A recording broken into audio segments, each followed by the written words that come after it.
Hello and welcome to the True How to Trainer podcast with me, Dr. Lisa. I'm your host. I'm a veterinarian and I'm also a Delta accredited professional dog trainer. Welcome to episode 4, Why Concepts Are the Most Valuable Tools for Dog Training. And I'd like to welcome you to the podcast with this thought. And we're talking about training examples today and what you might need with respect to, say, the list of steps for a particular training request. But let's say that there's 6 steps essentially in this request, but you're having trouble getting past step 2 or even reaching step 3. What do? That's where concepts are valuable because they help us to reset. And that is, they help us to simply take a step back and just perform a mind checklist just to make sure that we're taking everything into account, and that can help us to get back on track. Now, the concepts that I'm talking about, they're not always immediately visible or obvious, so you really do need to look for them sometimes, but the video, this podcast today, is really about trying to help you understand how you can keep them in mind and apply concepts like this when you're searching for dog training topics and looking at videos on dog training and behaviour topics on the internet or anywhere else. So what sort of concepts am I talking about?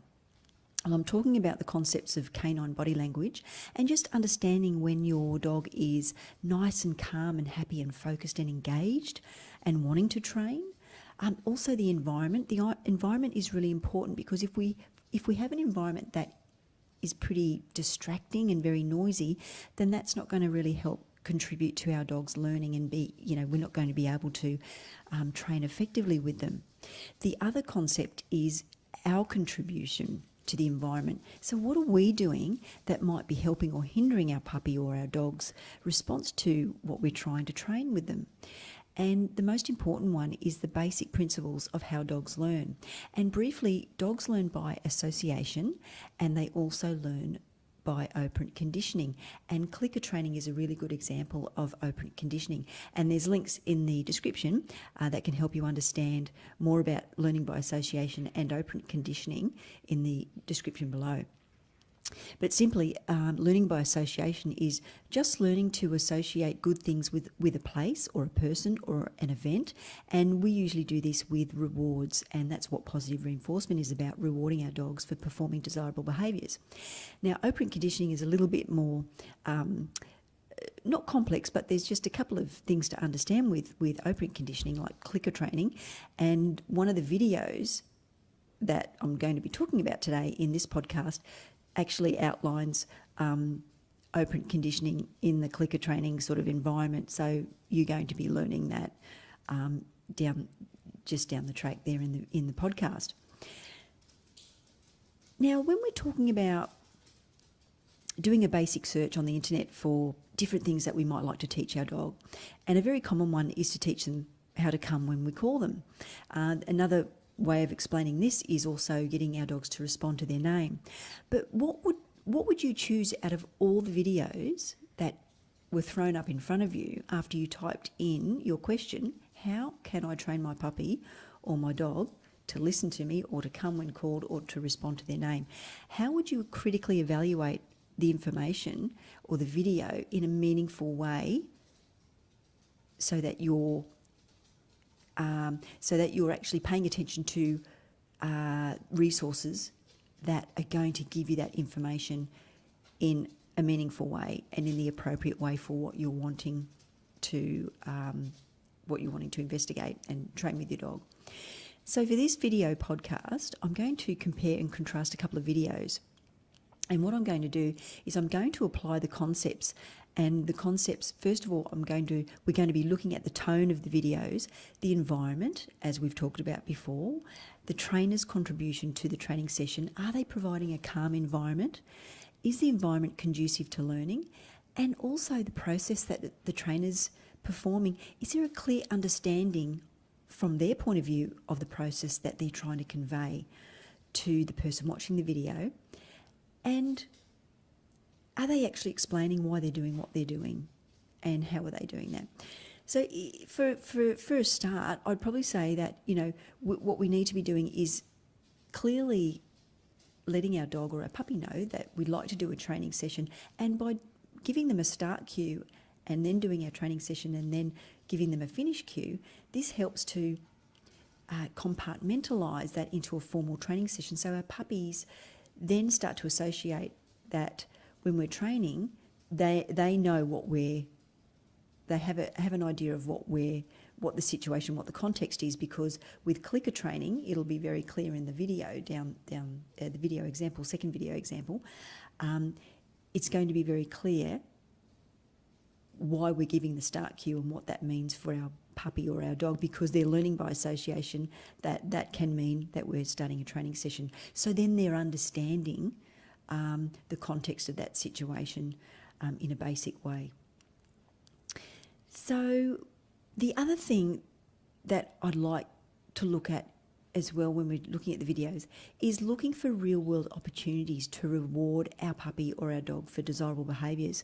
So once again, having a scheduled training session is fantastic, but of course when we're scheduling a training session, that usually means that we're putting aside time out of our schedule to train with our puppies or our dogs. And so sometimes we're limiting ourselves to just that very brief time period, and not everything can go the way we expect or plan to. So that's why the concept of looking for real-world opportunities to reward for desirable behaviours is going to be just as powerful as doing your training sessions, because you're rewarding for those desirable behaviours and your puppy's learning by association and being rewarded for that through positive reinforcement, that's a desirable behaviour and I'm getting something nice from it. So then we're actually increasing the chance and the frequency and the likelihood of those behaviours occurring again, just in a general everyday situation and not just in a training session. So that's a concept that's really important that I'd like you to also focus on. Now, so yes, because, and once again, scheduled training sessions are really great, but because we're always training our puppy or our dog every second of the time that we're with them, whether we are aware of it or not, being prepared and looking for those real-world opportunities is even more important. And it's a very good way of setting up a foundation and a framework and guidelines for your puppy where that's consistency and predictability and routine, and they have a clear understanding of what you'd like to do, what you'd like them to do in that situation, whether that be come when called, or sit nice and quietly for a greeting, go to your mat and settle, or just calm down and just, be nice and relaxed and just focus on me because, everything's fine. So they're the sorts of situations that I'd like you to think about. So, okay, so we're typing into our browser our training question. Right. How do I get my dog to listen to me? Or how can I train my dog to come when called? Or how can I train my dog to respond to their name? Now, I'd like you also to focus when we're comparing these videos is, have you actually received real value from the information that you've received from the person doing the video or the resource that you've sought out? And has it really attempted to answer the question that you had in a meaningful way? Did it really answer your question that you were searching the answer for? Now, the first video is from Zach George's Training Revolution. Now, I've chosen this one because, well, it's very recent. It's only a few days ago. But this young person has 1.7 million subscribers, and this video had over 22,000 hits. But once again, there's no qualifications listed for this person. And look, he's a very amiable young man, comes across very nicely. And Wikipedia states that he's a proponent of positive reinforcement, which is really lovely. But in many videos, I have seen that he does use punishment and corrections, and they're not very obvious if you don't know what to look for. So I would sort of say, well, if you haven't seen the episode 2 of the True Hearted Trainer podcast, have a look at that because we talk about language and how it shapes our training. Now, I'd also like to pose the question in this video, what useful information has really been provided in this very short video? Now, the title of the video is How to Train Your Dog to Come When Called in a Minute. Now, of course, that's a pretty big expectation, and it sort of is not so much a guarantee, but it's really setting up an expectation on the person watching the video, but it can actually set the puppy or the dog up for failure because If you don't know basic but very valuable concepts of how to get you through training hiccups, where we talked about earlier, where you might need to focus on a couple of steps, but you can't get past step one, well, then that's not going to really help you in helping you to train your puppy or your dog. So that's why having an idea of concepts and going back to concepts to help us reset so we can get ourselves back on the pathway to success with our dogs when we're training is really important. And especially when we're not making progress, and it's specifically for those two reasons, when we're not making progress, and also to understand how we can set up our dog or our puppy for success in the first instant. So thinking about the concepts to get us back on track. So the first one, if you're not looking at your dog or your puppy, then you're not really going to know whether they want to train with you. And also the puppy was confined on the leash, and I'm not sure if it was the first time training this request for the puppy, but it would have been a better option for the puppy to be off leash first and for him to show an example of that, because training a puppy to be on leash and wearing a harness takes time, and that needs to be done very gently as well to form positive and pleasant associations with the harness and the leash. Because when we think about our puppy or dog being on a leash and wearing a harness, that's very confining. They can't escape, and they can actually come to associate that as something that's not very pleasant for them. So it's important that that's understood as well. And anybody watching that very short video might have thought, oh wow, okay, to do this I have to have my puppy on a leash with a harness, but I don't know how to do that, so I'm stuck. So if we really take a step back and focus on the concept of what we're wanting to do, then that puts things a little bit more into perspective and puts us in a logical and common sense sort of frame of mind to say, okay, how do I get my puppy to respond to their name? And using positive reinforcement, it's very simple, because we want to create positive associations with their name. So when we say their name, they'll want to come to us because they know that there's going to be a reward. So that sort of information, that simple sort of information, wasn't forthcoming in the video, and that can be a bit confusing. What was even more confusing was, was it a training session or a play session? Was he trying to get the dog to learn something? Because he was using very loud, very erratic behaviour and banging his hands on the ground, which has the potential to startle puppies in particular. And of course, these unpredictable loud noises and this sort of erratic behaviour doesn't make any sense, well, to me, and it certainly doesn't make sense to puppies or dogs. And as I mentioned, it can be a bit scary for puppies if they're not used to this sort of very flamboyant and erratic behaviour. And that's something that we need to expose them to slowly and in different sort of situations when we're socialising them to, waving arms and loud voices and things like that. So, and I did notice that the puppy did appear startled for a very, very brief second, and I'm not sure if you can see that in the video. But when we look further in the video, and it was only around about 1 minute 20 seconds, we can clearly see in the video that the person had the puppy's attention when the food rewards came out. So all the histrionics that were demonstrated in the video were, they were just unnecessary, and in my opinion, they're completely counterproductive to that puppy's learning of what the person wanted them to do. And just mention that the puppy was laying down very nicely, quietly and calmly. So how about rewarding that lovely, desirable behaviour? And in my opinion, again, the concept where we're wanting to promote the behaviours that we're wanting to see, that's a perfect example of a real world opportunity that was completely missed. And it sort of reflects to me that could have been highlighted in the video, but it wasn't. And it reflects back onto, the qualifications, but also the worrying thing for me is that the lack of deeper understanding on the part of this person of how dogs truly learn. And when you've got 1.7 million subscribers and they're watching this sort of video, those sorts of pieces of very vital information and basic information that I would think should be imparted, that's a really, it's a big loss of information that those millions of people haven't haven't received and haven't been had that communicated to them. So that opportunity to reward the puppy and reinforce that lovely calm behaviour was lost. And remember, when puppies are learning by association, if that puppy had been rewarded for that behaviour in that environment, that would have created a lovely, pleasant experience as well. So it's a very powerful tool to be rewarding our puppies and our dogs every time they're performing a desirable behaviour, something that they're just offering us, and that's so important. And also that is a really great example of how to apply a simple concept of promoting calm behaviour.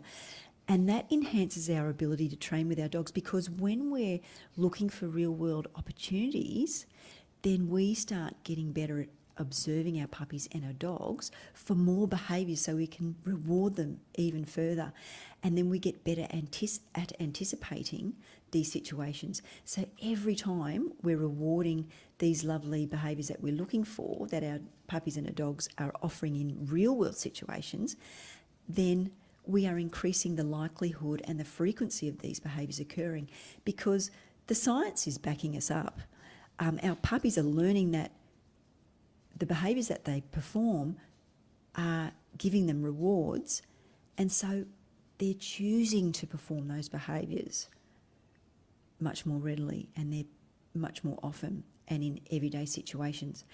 And that is really such a powerful concept that that's probably something that I'd like you to really, really have a think about.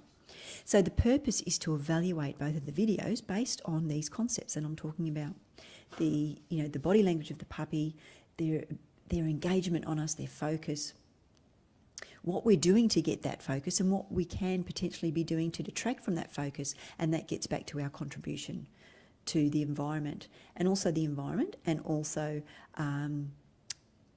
understanding how dogs learn, and using that principle to then promote success in training with our puppies and our dogs. And once again, I'll just talk about the video, Zach's video. So the puppy's confined on the leash. So it would have been nice to be able to ask the puppy to come towards him freely. And he wasn't clicker training here, so I think that's also another valuable opportunity that was lost there, because he was, although he was using a yes verbal cue to mark the behaviour of the puppy coming towards him, yes is a very common word in a dog's language.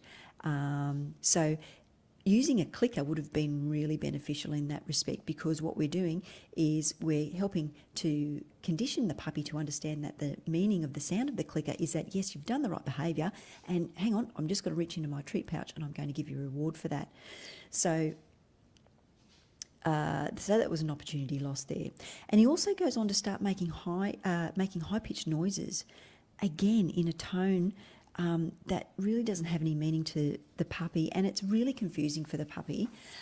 And I probably would like you to focus on this question, like, do we communicate like that to each other? And do dogs communicate like that to other dogs? Well, no, they don't. So we really need to be evaluating what we're seeing based on how dogs learn, how dogs communicate to each other, and once again, by observing our dogs in everyday situations and how they interact with other dogs, other puppies, other people, that will help us to understand what body language they're demonstrating to us, and then we can take those clues, build upon those clues, and then start putting the correct picture together in that everyday context. So we're understanding our dogs in the right way, not misinterpreting things or imposing our expectations on our puppies and dogs and not giving them a choice to say, yes, I'd like to train, or no, I'm just not in the mood to train and learn. And the simple thing to do is to provide your start cue and your finish cue. And that sort of thing will be shown in the second video.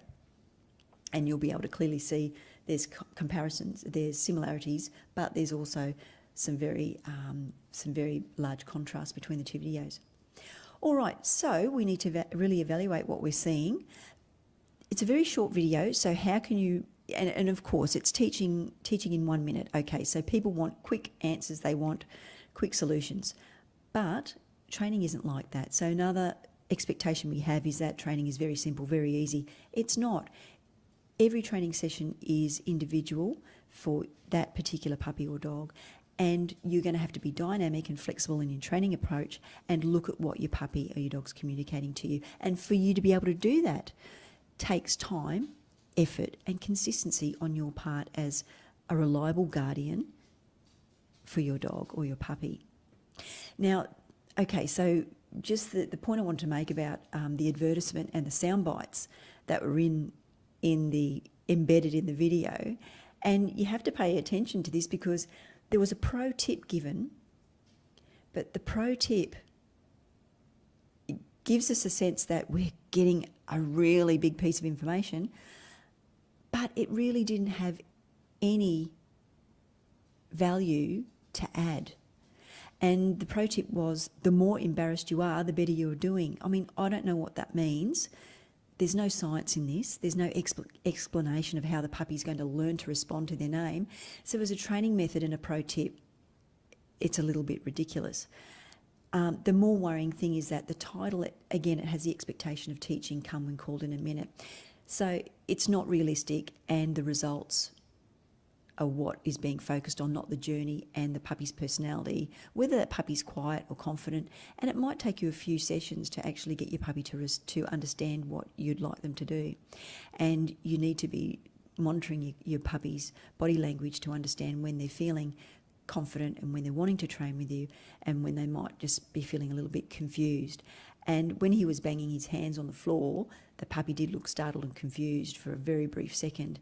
But then I think the puppy then made the connection, oh, he may be playing because he's down on all fours, and this sort of looks like a play bow that other puppies may have exhibited to me in the past, but I can't be sure, but I'm going to go with it. Oh, okay. So really, it wasn't a clear communication on his part. Now, when we looked at, when he finally brought out the treats, we saw the focus from the puppy and the engagement from that little puppy. And that was wonderful. It was really wonderful. But again, the puppy should have been rewarded with a treat when he was laying down nice and quietly at the beginning of the video. And that would have been the lovely start cue, which would have given him the valuable information on whether the puppy wanted to train with us. And I'm sure that the puppy would have come over to him, taken the treat, and then been very eager to keep participating in the training session. Okay, so the other thing about setting your puppy up for success is to reposition yourself and move towards your puppy with the food treat. There was a lot of distance for that puppy to travel, and consider how much that focus of that puppy was engaged when the treats did arrive. So why wouldn't you have offered one sooner? And when we're talking about distance and duration, which are training terms where distance is obviously building up distance over periods of time to ask your dog to come when called. So it's best to start when they're very close to you and then work, say, a step away. And then when they've been successful at that, then move a couple of steps away. So you're not asking them to come a long distance on the first go. And I'm not sure if it was the puppy's first training session for that particular request. Now, so how would you get closer to the puppy? Well, it makes sense that you move close to them and you set them up for success, and that's the best way to do that. And then work on getting your distance over a period of time when your puppy's understanding what it is that you want them to do is to come to you. All right, so the other thing that I do want to mention is Zach also has a habit of handling puppies, and he was holding the puppy up rather than just letting the puppy sit down, relax and just be themselves. Now, I don't think this type of handling is very thoughtful, and I don't think there's any reason to be doing this. And because people do see what other people see on videos, and this type of thing just takes the choice away from the puppies to be able to just sit and be themselves. And it also, consider the wider repercussion of seeing something like that. If a child's watching that video, children are unpredictable. They don't know how to interact with dogs. They don't understand the body language that dogs are providing to them when they're feeling discomfort in a situation and they're not feeling comfortable. They're feeling a little bit concerned and anxious, and they prefer the child not interact with them. And adults dog owners, they're not very adept at reading body language either, and they will put children and their dogs in situations where they're at risk of, being anxious and uncomfortable, and all sorts of things can happen in those sorts of situations. So the widest repercussion is that, children watching this think it's okay to forcibly pick up a puppy and start hugging it. That's not acceptable, in my opinion. And this also happens frequently in this person's videos. So again, hands-off approach allows the choice for your puppy or your dog. And let's think about the conversation that we have when we say hello to people. We don't rush up to people unless we know them very well, but we just don't rush up to people and just grab them inappropriately like that, and sweeping them off the ground like that, or throwing our arms around their neck and wrestling them to the ground. That's just not an appropriate way to start a conversation. And from our puppy or our dog's point of view, it's a very overwhelming thing for that to happen. And our dogs aren't in a position to tell us, no, we don't like that, but they're doing that through the body language that they're communicating to us. So, that was one real objection that I have in those sorts of videos. Hands-off approach is the best thing. Allow choice for your puppy or your dog. The other thing that I wanted to comment on, that's pretty obvious from my point of view, is waving hands around, being very animated. It is unnecessary, although it is good for our puppies not to be intimidated by this sort of behaviour and get used to it. But in this video, it was very overwhelming and busy and very noisy, and it felt very chaotic. And although the scene is in a living room set, and I think that is supposed to represent an environment free of distractions and to sort of help people watching the video to mimic that environment, a nice quiet environment. It could be in your living room, somewhere like that. That's good, but the subliminal message, I think, was lost in the general chaotic feel of the video. So there, some of the things that I gleaned from that video based on the concepts that I was talking about. Now, the second video example is one of my videos. It's from my 5-minute technique series. And I've included this not because it's my video, but I'm happy to put myself up for criticism as well.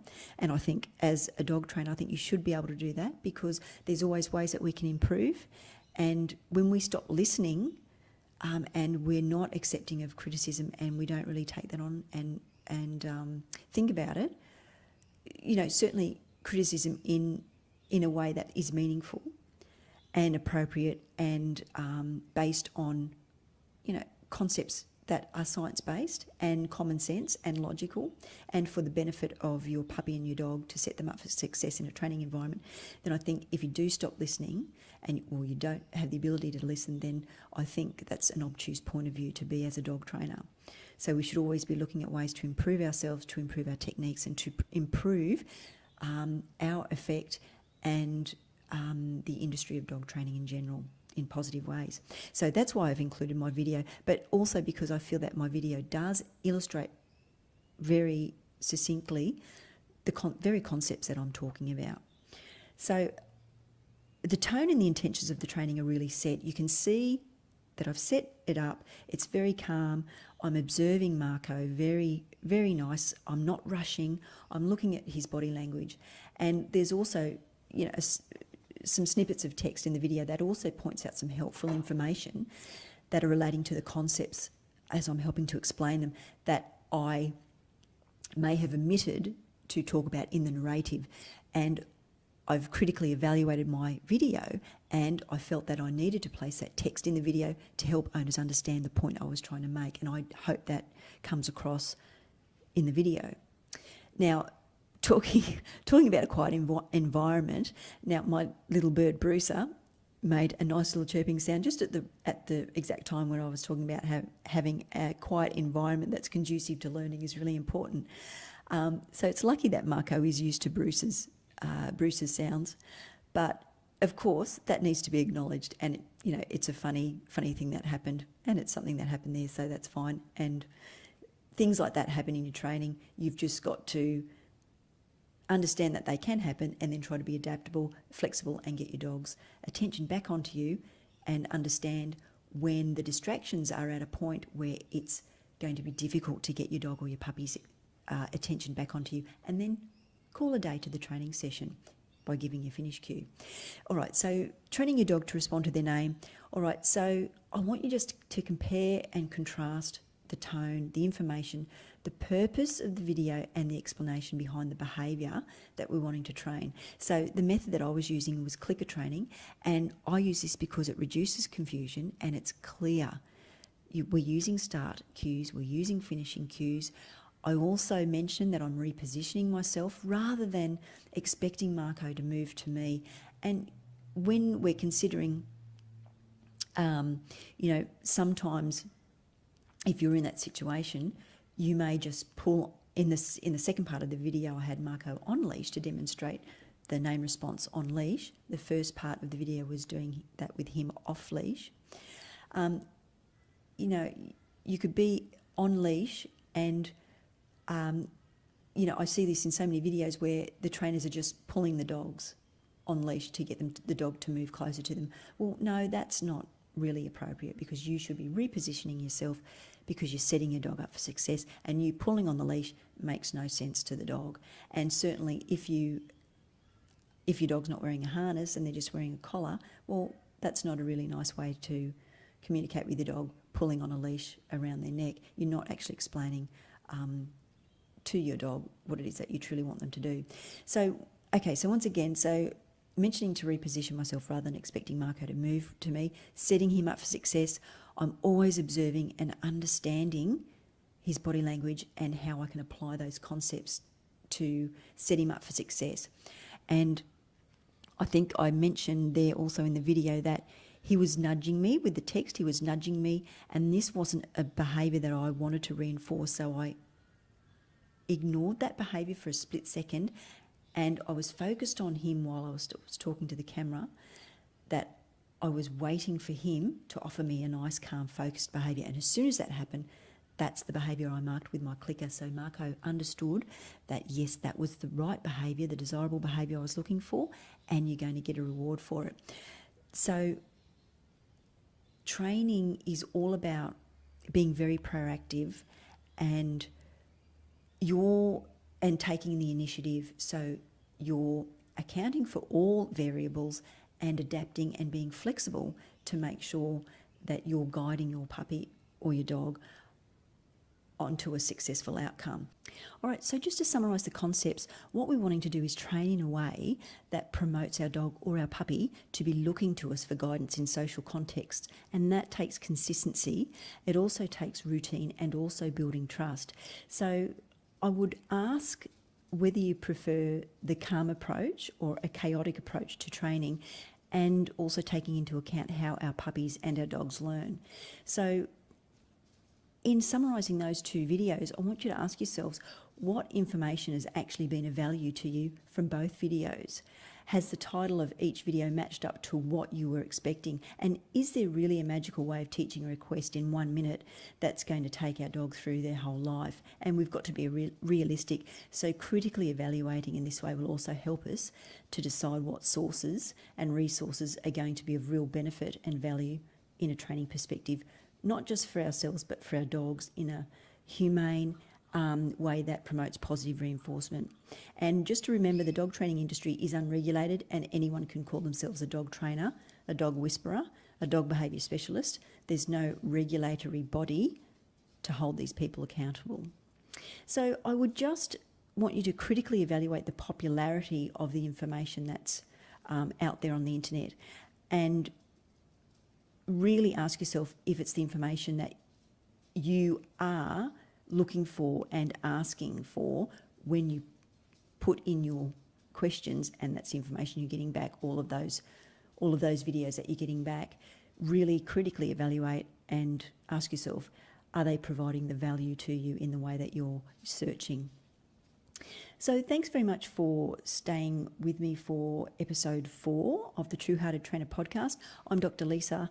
I'm your host, and thanks very much. Please feel free to like, share and subscribe to the channel. Please follow me on Instagram. I'm at The True Hearted Trainer. You can find me on Twitter and Facebook. There's links in the description. And if you'd like a free copy of my ebook, 5 Essential Concepts of Dog Training, please just email me at info@vcabs.com.au. The links are all in the description below. And I would just say, just for my video on the 5-minute technique series, I actually looked back on my videos and I didn't like the way I was losing my focus and my attention on Marco through those videos. So I actually critically evaluated my videos and decided to do a different format, and you will see that in the name response, in the Teach Your Dog to Sit video, where I'm actually commenting and doing an audio, a narrative over the video example there, which means that I'm not taking my attention off Marco and I'm actually keeping my focus on him, which I think is important when you're doing a training session. That's very critical. All right, so I'll leave it there. Thanks very much for staying with me for episode 4 of this podcast, and we'll see you next time. Thanks very much. Stay positive.